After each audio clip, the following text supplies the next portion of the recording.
sebelumnya ya mungkin tidak bisa kita atau susah sekali kita merasakan hal itu di tahun ini. Karenanya kalau menurut saya pribadi kita tidak boleh apa namanya turun semangat ya. Malah ini kalau menurut saya pribadi menjadi motivasi tersendiri bagi kita sekalian untuk tambah ingat dan mendekatkan ke Allah Subhanahu wa taala dengan fenomena ini ya. Terkait dengan pahala yang uh, kalau kita hitung kalkulasi pahala itu ya, tapi semestinya pun enggak usah kita kalkulasi semestinya ya. Dengan tahun-tahun sebelumnya, jadi ada sebuah hadis yang kurang lebih intinya ada salah satu sahabat itu yang tidak bisa ikut perang Tabuk dikarenakan alasan yang bisa diterima oleh syarak, yaitu memang tidak ada bekal untuk mengikuti perang Tabuk dan bekal yang sudah disiapkan sahabat-sahabat yang kaya itu tidak sampai kepada ia untuk ikut. Itu Rasulullah bersabda ada salah satu sahabat yang tidak ikut di perjalanan yang jauh sampai Tabuk itu, tapi ia mendapatkan pahala yang sama persis, tidak dikurangi sedikit pun dengan pahala yang kita terima. Jadi dari situ kita bisa menyimpulkan bahwasanya siapa saja yang punya azam kuat untuk melaksanakan satu ibadah tapi terhalang dengan satu halangan yang bisa diterima syarak. Kalau menurut saya itu terkait dengan pahala, insya Allah orang tersebut mendapatkan pahala itu dan berhak karena ia punya niat yang kuat. Apabila ia memang tidak terhalang, niscaya ia akan mengerjakan kegiatan yang positif itu. Itu terkait dengan pahala. Terkait dengan semangatnya tadi, kembali dengan wabah ini kita semestinya tambah semangat, tambah betul-betul inti dari semangat pada tahun-tahun kemarin dan yang akan datang, mudah-mudahan tidak ada kasus atau pandemi semacam ini, wabah semacam ini itu apa namanya, inti dari itu semuanya semestinya mendekatkan ke Allah SWT lebih ringan intinya ketika dilakukan dengan orang banyak. Lah, dengan adanya wabah ini semestinya kita lebih ringan juga. Kenapa? Atau bahkan lebih banyak ringannya itu, semakin ringan karena betul-betul ini menunjukkan kesempurnaan Allah, kekuasaan Allah Subhanahu wa taala. Itu kalau dari sisi akidahnya, ya. Kalau dari sisi kalkulasi pahalanya tadi kalau menurut saya itu bisa masuk, ya. Terima kasih Ustadz. Itu. Terima kasih Bunda Prof. Isi atas pertanyaan yang sudah dijawab. Kepada sahabat lain dipersilakan untuk memberi sinyal angkat tangan sehingga saya tahu siapa yang akan bicara. Dilanjutkan. Dipersilakan. Mumpung kita dapat kesempatan yang sangat istimewa ini bisa langsung dijawab oleh Ustadz Miftah. Dipersilakan. Dr. Edi, Ustadz Edi, baik. Ya. Dipersilakan. Assalamualaikum. Waalaikumsalam warahmatullahi wabarakatuh. Ya, baik. Alhamdulillah sore ini kita mendapatkan ilmu terkait dengan saum. Ada pertanyaan begini, Ustadz Miftah. Kita sudah berpuluh-puluh Ramadan melakukan ibadah Ramadan. Nah, tentu kita ingin Ramadan tahun ini ibadah kita kualitasnya menjadi apa? Tujuan dari puasa Ramadan itu tercapai. Nah, mungkin Ustadz Miftah bisa menyampaikan apa yang membuat saya dan mungkin banyak orang gagal mencapai tujuan, sehingga walaupun sudah berpuluh-puluh kali puasa Ramadan, tidak ngefek ke apa namanya, ke perilaku. Jadi kalau saya analogikan ikut senam gitu ya, kita mudah mengenali, oh kenapa dia ikut senam tapi kok tidak sehat, kok badannya tetap gemrot misalnya. Oh dia senam tapi masih makan banyak ya, dan sebagainya. Tapi kalau Ramadan ini apa sesungguhnya yang menjadi pengingat kita agar di ke depan ini, tahun ini lah paling tidak, puasa Ramadan kita sukses. Terima kasih. Assalamualaikum warahmatullahi wabarakatuh. Waalaikumsalam warahmatullahi wabarakatuh. Dipersilakan Ustaz Miftah. Ya, terima kasih. Eh, Pertanyaannya bagus, ya, Dr. Edi. Kalau ini sekali lagi menurut saya, ya, karena Ya. ya, menurut saya supaya betul-betul kita sampai tujuan kita melaksanakan puasa yaitu menjadi orang yang taqi, orang yang bertakwa. Eh, Seperti halnya salat tujuannya itu misalnya tanda anil fasya wal munkar. Mungkin kalau salat itu sudah banyak ya kita dengarkan, kita harus betul-betul meresapi, kita jadi orang yang khusyuk. Khusyuk itu seperti apa? Jadi dalam Al-Quran dijelaskan bahasanya yang namanya khusyuk itu yakin. Jadi alladzina yadhunnuna annahum yadhunnun di situ artinya bukan prasangka tapi yakin ketemu Allah itu jadi khusyuk. Nah, khusyuk itulah yang bisa sampai ke tujuan atau goal dari melakukan ibadah salat itu. Terkait dengan puasa Ramadan di situ kalau dalam sebuah hadis, kalau tadi ayat itu salat di khusyuk, kalau bulan suci Ramadan itu ada sebuah hadis man lam yada qala zur. Nah, kurang lebih itu diantaranya barang siapa yang tidak mau meninggalkan perkataan zur itu bohong. Intinya masih melakukan pekerjaan-pekerjaan yang negatif dengan puasanya itu. Falaisa uh, intinya falaisa lahu hajah fi ayyada ta'amahu wa syarabahu. Jadi Allah itu tidak, intinya Allah membiarkan ia lapar dan dahaga begitu saja. Intinya supaya puasanya itu sampai ke takwa itu tidak hanya yang sifatnya vertikal tapi horizontal juga maksudnya. Jadi sosialnya baik juga ketika melaksanakan itu. Makanya tidak hanya kalau di fikih sunnah itu dijelaskan tidak hanya yang sifatnya ubudiyah mahdoh atau ibadah murni kepada Allah seperti membaca Al-Quran, tidak hanya itu, tapi ada sedekah dan seterusnya termasuk tadi perkataan juga harus diatur, ya. Terus pekerjaan-pekerjaan yang baik itu semestinya dianjurkan tidak hanya di bulan suci Ramadan, tapi di bulan suci Ramadan itu lebih ditekankan lagi semacam itu. Jadi sekali lagi puasa tidak hanya menahan lapar dahaga. Kalau yang sudah suami istri ya menahan tidak hanya itu ternyata, tapi intinya sangat luhur sekali ketika seseorang itu bisa menjalankan anjuran-anjuran yang sifatnya tidak hanya semacam secara kasat mata hanya itu. Saya yakin insya Allah dengan ketulusan itu bisa membekas paling enggak 6 bulan berikutnya, terus 6 berikutnya itu ia akan teringat untuk menyambut bulan Ramadan berikutnya. Kurang lebih itu kalau menurut saya untuk Dr. Edi. Makanya ada tadi di hadis itu Ramadan ila Ramadan itu mukafirat lima bainahuma, termasuk itu ya Ramadan. Karenanya memang ketakwaan itu tidak cukup satu Ramadan, tapi Ramadan ke Ramadan berikutnya supaya betul-betul orang itu bersih dari yang dilakukan kesalahan-kesalahannya. Kurang lebih itu kalau menurut saya, Dokter. Ya. Terima kasih, Ustadz Miftah. Pertanyaan dari Pak Edi sudah dijawab. Berikutnya, sahabat sekalian, dipersilahkan untuk angkat tangan sehingga saya tahu harus ke mana mikrofonnya itu dihidupkan. Dipersilahkan. Masih tentang pembahasan persiapan puasa Ramadan. Ramadan edisi spesial, edisi cobaan dari Allah Subhanahu wa taala yaitu wabah Covid-19. Dipersilahkan yang akan menyampaikan pertanyaan. Saya yakin sebenarnya setiap orang punya pertanyaan ya, yang ingin ditanyakan karena selama ini hanya batin saja, kira-kira saja, tidak begitu yakin. Terutama ibu-ibu itu. Ibu-ibu itu sukanya bilang jari ini. Katanya gitu. Nah, silakan.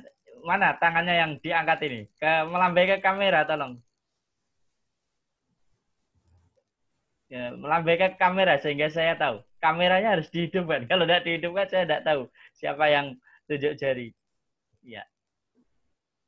Siapa tadi? Bu Yunita kayaknya tadi tunjuk jari apa bukan itu ya? Kasih mikrofon aja ya. Baik. Oke, dipersilahkan Bu Yunita. Mungkin tentang nyaur puasa atau tentang utang puasa atau tentang apa, dipersilahkan. Bentar, kita hidupkan dulu mikrofonnya.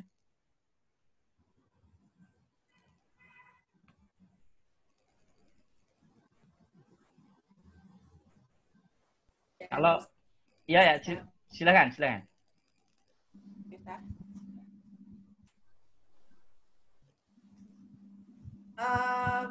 Pertanyaan saya sebetulnya sudah mungkin saya selama ini banyak mengaji tapi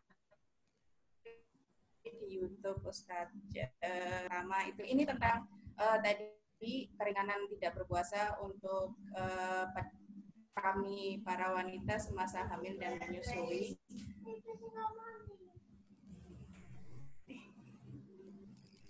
Lanjutkan silakan.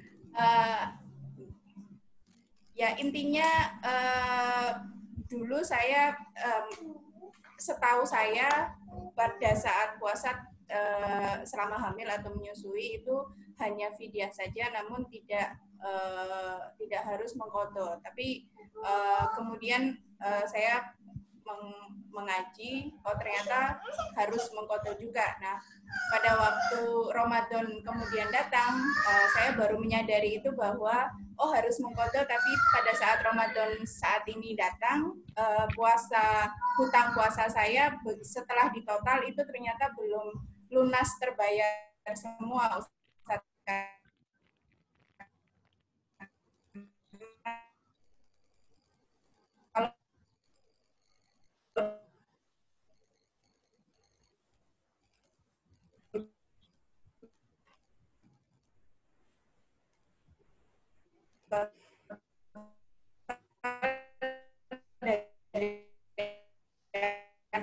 Mohon mungkin penjelasan mengenai hal ini.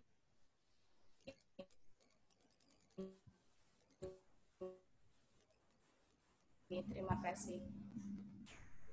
Saya tidak tahu apa Ustadz Miftah bisa menangkap pertanyaannya dengan jelas atau tidak. Kalau ditangkap dengan jelas, diulang, bisa diulang.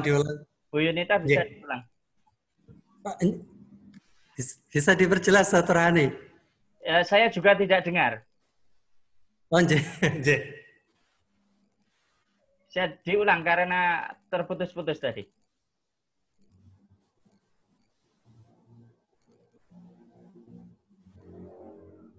Baik, tentang mengqadha puasa.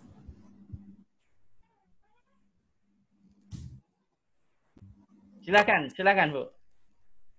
Mohon maaf, ini ada interupsi dari anak kedua, jadi mungkin bisa dialihkan dulu kalau ada yang ingin mengajukan pertanyaan. Pak Rohani, mohon maaf sekali. Kalau tidak keliru begini Ustadz Miftah, tentang orang yang wanita yang mengqadha puasa. Tadi kita sudah melewati sebuah makalah atau pendapatnya ulama tentang mengqadha saja, atau ada klausul yang lain, yaitu tadi mengkhawatirkan akan dirinya sendiri atau mengkhawatirkan akan bayinya dan sebagainya. Nampaknya perlu kejelasan tentang hal itu yang tadi kita sudah bahas di kitab tadi. Silahkan Ustadz. Jadi kalau mengkhawatirkan ada dirinya, intinya ada dirinya, baik itu mengkhawatirkan dirinya sendiri, itu ada fidyahnya selain mengqadha, atau dirinya sama bayinya, itu juga fidyah sama qadha. Mungkin ada istilah, tapi kalau hanya mengkhawatirkan bayinya saja, mohon maaf, kalau hanya bayinya, ya. Mohon maaf, istilah mengkhawatirkan itu sebenarnya bagaimana? Itu sebuah persepsi perasaan saja atau bagaimana?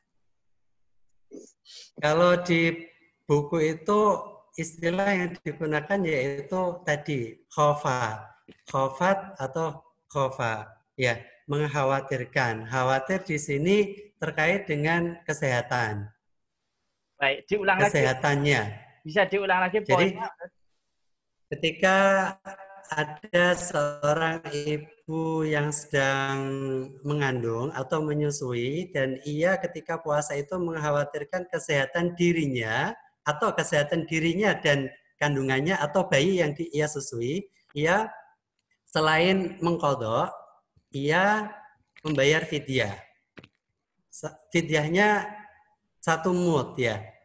Terus kalau tidak salah tadi pertanyaan juga dikit-dikit, apakah tadi ya pertanyaannya kalau tidak salah tangkap itu, apakah orang yang misalnya punya tanggungan mengqadha di hari lain, tapi ia tidak sempat untuk atau taruhlah istilahnya belum mengqadha sampai pada Ramadan berikutnya.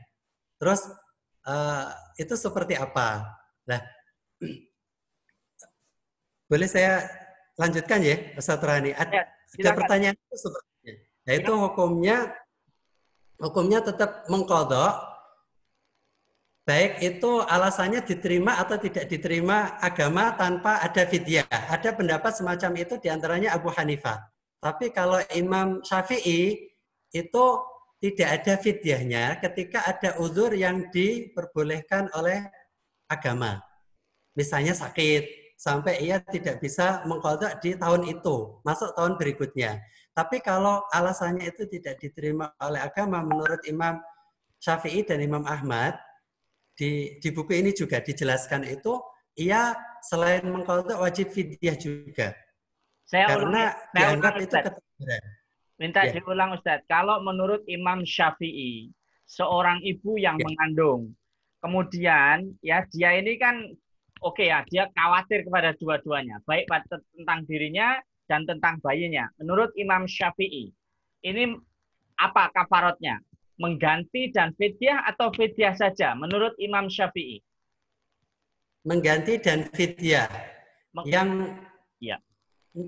Mengganti dan fidyah. Baik. Terima kasih sudah terjawab tadi dari Bu Yunita. Dilanjutkan ke sahabat yang lain, dipersilakan. Satu lagi Ustaz Rani. Silakan. Kalau hanya mengkhawatirkan bayinya, kalau hanya mengkhawatirkan bayinya cukup mengqadha saja. Kalau hanya mengkhawatirkan bayinya saja, qadha saja. Ya. Saya ulangi ya.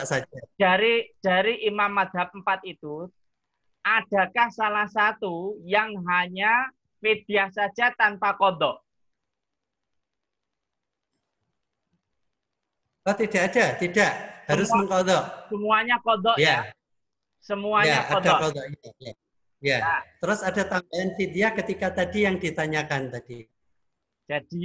Jadi kita ulang tegaskan ya. Menurut Imam Mazhab yang 4, ibu hamil harus tetap ganti puasa walaupun sudah fidyah, karena fidyah ini terkait dengan kekhawatiran akan dirinya sendiri.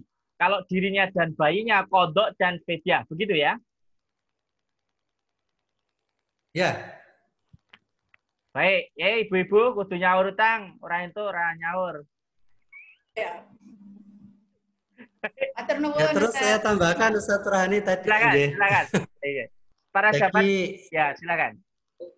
Ya, bagi yang belum sempat mengqadha sampai ke Ramadan berikutnya, baik itu ada alasan yang diterima maupun tidak, menurut Abu Hanifah itu cukup mengqadha tanpa fidyah.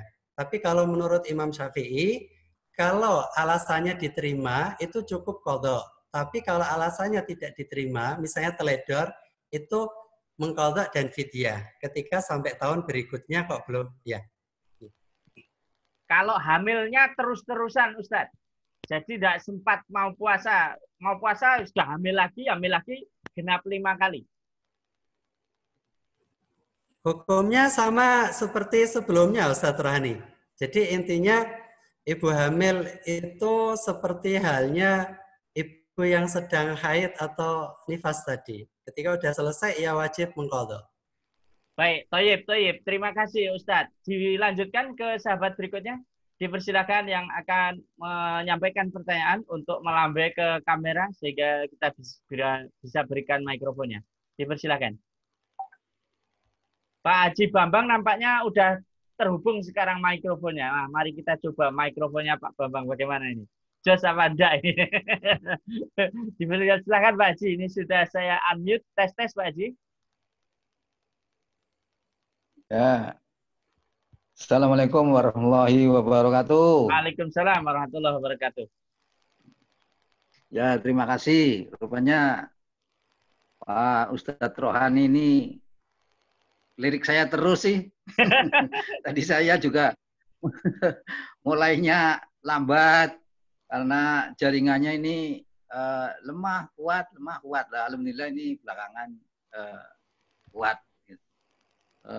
Apa ya yang mau ditanyakan itu tadi? Ya ini saya juga baru dengar tentang kewajiban untuk qadha bagi siapapun yang nggak kena uzur untuk berpuasa. Artinya dia bukan orang yang sakit atau yang sakit ya, yang sakit sudah tua ya. Ternyata ada kewajiban qadha ya.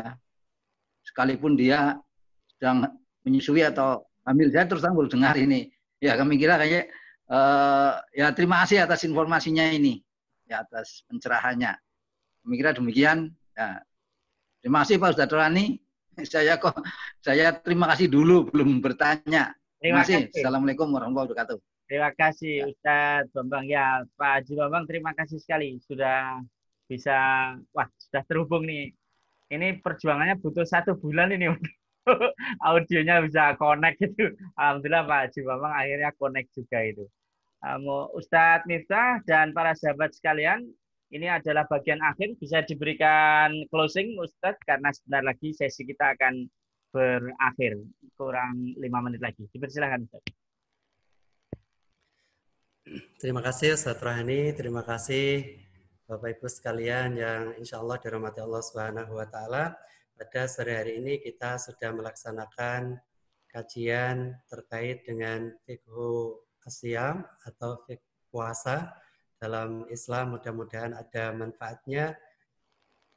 Kita walaupun di tengah-tengah wabah corona ini, mudah-mudahan sekali lagi kita bisa lebih termotivasi lagi untuk mendekatkan ke Allah Subhanahu wa Ta'ala. Kedekatan kita semua orang Islam, saya yakin kalau betul-betul serius, Allah Subhanahu wa Ta'ala mendengarkan, mudah-mudahan dengan cepat ya wabah ini bisa berakhir dan betul-betul orang Islam bisa menikmati puasa ini dengan sebaik mungkin dengan mendekatkan diri lewat membaca Al-Quran diperbanyak dan mengingat Allah Subhanahu wa Ta'ala. Kalau Bapak Ibu sekalian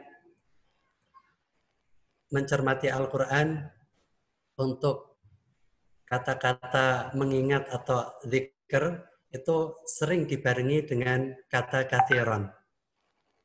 Fadhkurullaha kathiran. Jadi beda sama ibadah-ibadah yang lain. Khusus untuk zikir ini memang harus lebih diperbanyak, utamanya di bulan puasa, lagi-lagi di tengah-tengah wabah corona ini, supaya apa yang bahkan kita tidak minta, yaitu apalagi kita meminta, kita tidak minta itu dengan memperbanyak zikir seperti yang diminta oleh Ustadz Rohani. Saya menyampaikan ucapan selamat, saya menyisipkan pesan yaitu hadis yang diriwayatkan oleh Imam At-Tirmidzi, selain memperbanyak membaca Al-Quran, yaitu memperbanyak mengingat Allah Subhanahu wa Ta'ala, termasuk wabah corona ini tidak lain yaitu kesempurnaan dan kekuasaan keagungan Allah Subhanahu wa Ta'ala. Kurang lebih itu Ustaz yang dapat saya sampaikan. Mohon maaf kiranya. Akhirul kalam. Assalamualaikum warahmatullahi wabarakatuh. Assalamualaikum warahmatullahi wabarakatuh. Ustaz Miftah yang saya hormati, terima kasih telah meluangkan waktu dan telah membimbing kami semua untuk bisa lebih siap menghadapi Ramadan ini.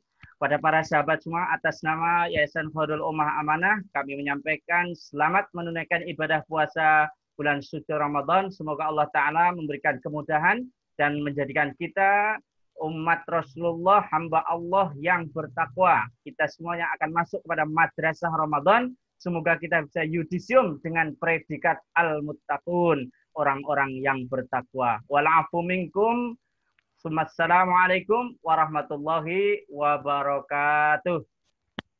Waalaikumsalam warahmatullahi wabarakatuh. Sampai ketemu lagi di program berikutnya. Terus ikuti informasi dari sahabat Yakwa.